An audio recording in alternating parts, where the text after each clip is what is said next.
Hello, this is the Picky Gamer. So, I already checked that out before and also just watched the video. So, the classic NES system is getting downsized into a very small console, plug and play, with 30 games, which 30 games are kind of cool. Now, the only thing I have to say, which they didn't mention anything about this, but it should be important, is the fact of if you can save them or not. Which I kind of hope it's a yes. I really kind of hope it was a yes, you can save them. But of course, some of them aren't really good for saving, though. Like for instance, Super Mario Brothers. Unlike the All Star mode, you can't really save on the Mario games. That's the thing. It's like you can't save on the Mario games, which is kind of sad. Of course, the second one I think you're able to, and the third one I think you might be able to. But for me personally, it's Excite Bike is what I actually am like, ooh. Because Excite Bike, you can make your own course. But the question is, can you actually save that course and then be able to play it many times? That's all I'm asking. And I always say this, but it's like, you make Mario Maker, but you never exactly have Excite Bike Maker. I'm just saying, is that with Excite Bike, it would be awesome to actually be able to save your courses and be able to actually play them repeatedly without having to be like, oh, frick, I have to remake a stage, or what did I do? I forgot what I made the stage. The stage was so awesome, and now I forgot how to make it. So it's really messed up.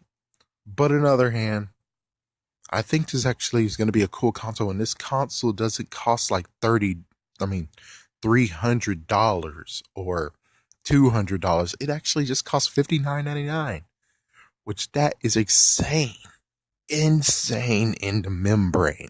Now, would I buy the system? Would I not buy the system? I would tell you the truth. If I could buy the system, I would, but you know how it is. Sun and moon. Have money for that. Then I kind of hope that there will be money coming in so I can get a Wii U. After that, then there's like maybe a few upgrades and stuff. Might do a few upgrades.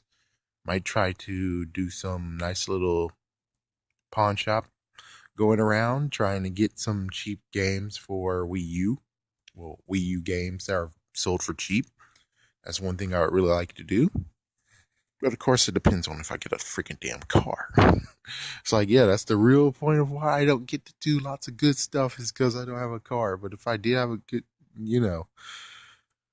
But still, I do have to admit it's quite cool. You can actually use the controller for the Wii U, not for the Wii. Well, I can understand why for the Wii U and not the Wii, but still, oh, why can't we use it for the Wii, man?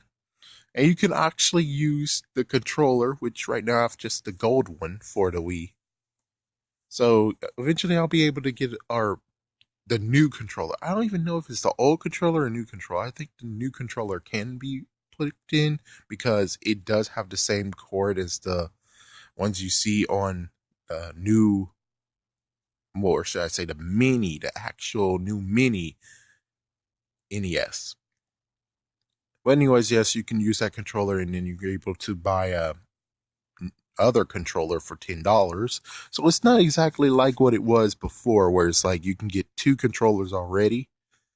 And of course, Duck Hunt is not available, which, okay. But it'd be kind of cool if they actually did have Duck Hunt. I wonder what if you could actually make an add-on. So it's like if you have the zapper, if they make a miniature zapper, which is like, but if you can actually plug in the zapper and you'll actually be able to insert a code to actually have Duck Hunt, and then you can, I wonder if you guys actually like that. Me, I'm like, it would be a cool, interesting twist. That would be very cool, and of course, it'll just be collectible if not.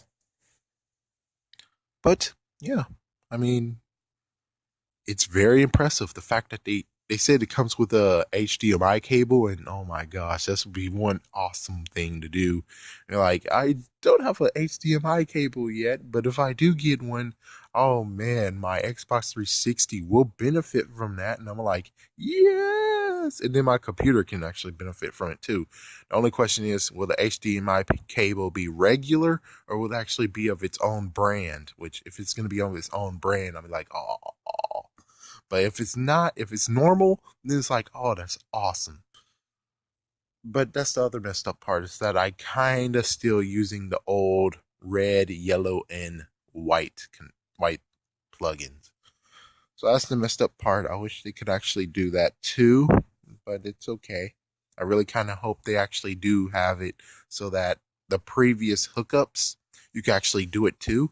And that'll be even crazier, is that maybe they just audit, you can mod it so that, well, anyways, good, bad, I say it's a good idea. The games they picked, they're not really my specialty, but there's some that I'm like, ooh, that's awesome. While others I'm like, oh man, why did you pick that one? Uh, I don't know about Mega Man, but I do have the Mega Man collection. I'm just not gonna try to get into it. Because if I try to get into it, when I get into that game, even though that game I'm like, it's an easy sell. If I do get into that game, then I have to be like, oh, I want to keep it. And I'm like, oh, you bastard. We want to get rid of stuff. We want to get more money. We want to recoup. Don't keep it. Uh, well, anyways, I'm keeping it for now until I can find a decent case to give it. Then I'll sell it. And then it's like, all right, yeah. But anyways, thank you for watching and stay tuned for more. This has been the Geeky Gamer.